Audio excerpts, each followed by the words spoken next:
Given that 1 plus I and 2 are some of the roots of a polynomial, find the other roots and determine the polynomial.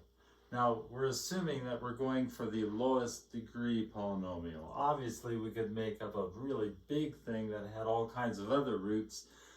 You know, we could throw 3 and 5 and minus 8, and you could do anything you wanted to as long as it had these, and you'd be okay with what we're asking. But we want the simplest, we want the smallest, and what I want to point out here is if we have, and you've got one of your theorems in this chapter having to do with multiple or conjugates of roots.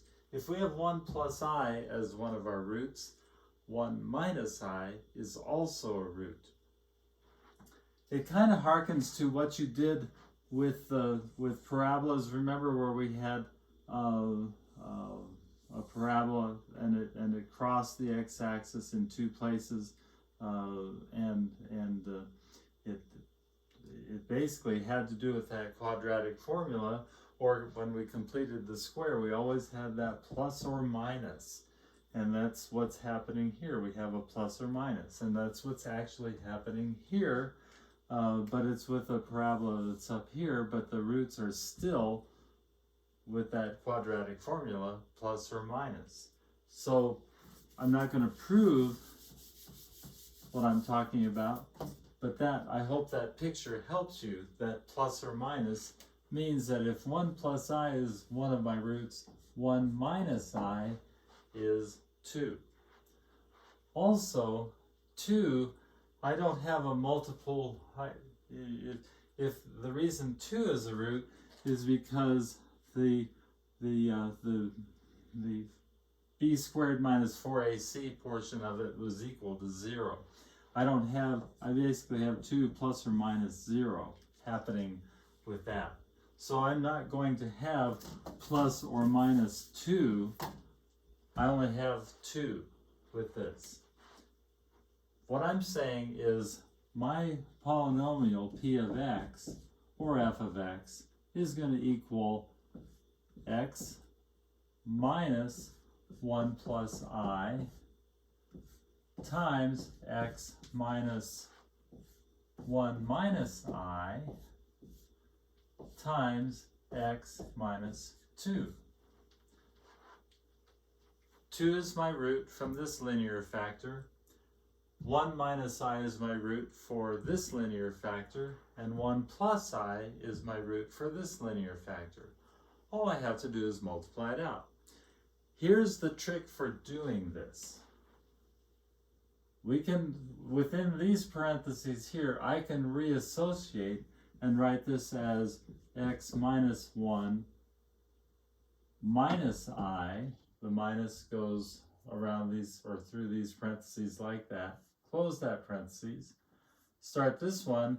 I'm going to reassociate this and do x minus 1, and then minus a minus makes that a plus I, and then multiply times x minus 2.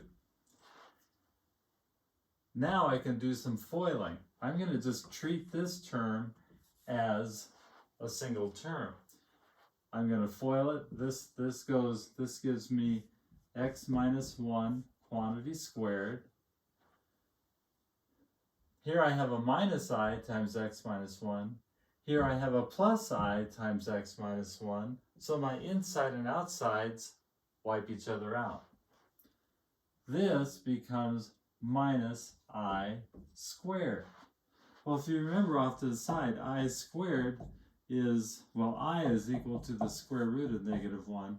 I squared is equal to negative 1. So if I have I squared minus 1, if I squared is negative 1, minus I squared is going to be plus 1. So this whole thing becomes x minus 1 quantity squared plus 1, which if I expand this becomes x squared plus 2x plus 1 plus 1. This whole thing then becomes x squared plus 2x plus 2. That's what I'm going to multiply times my x minus 2 to wrap this up. X squared plus 2x plus 2 times x minus 2. I'm going to multiply this out. Minus 2 times 2 is minus 4. Minus 2 times 2x is minus 4x. Minus 2 times x squared is minus 2x squared. X times 2 is plus 2x. X times 2x is 2x squared. And x times x squared is x cubed. Add these all up, I have x cubed. Let me just make sure. 2x squared.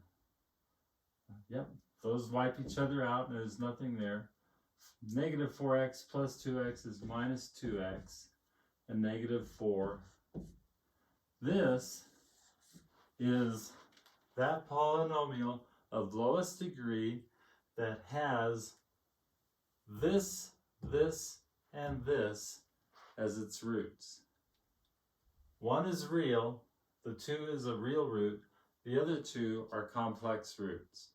But it has 3 roots, which you would expect because of the degree being 3.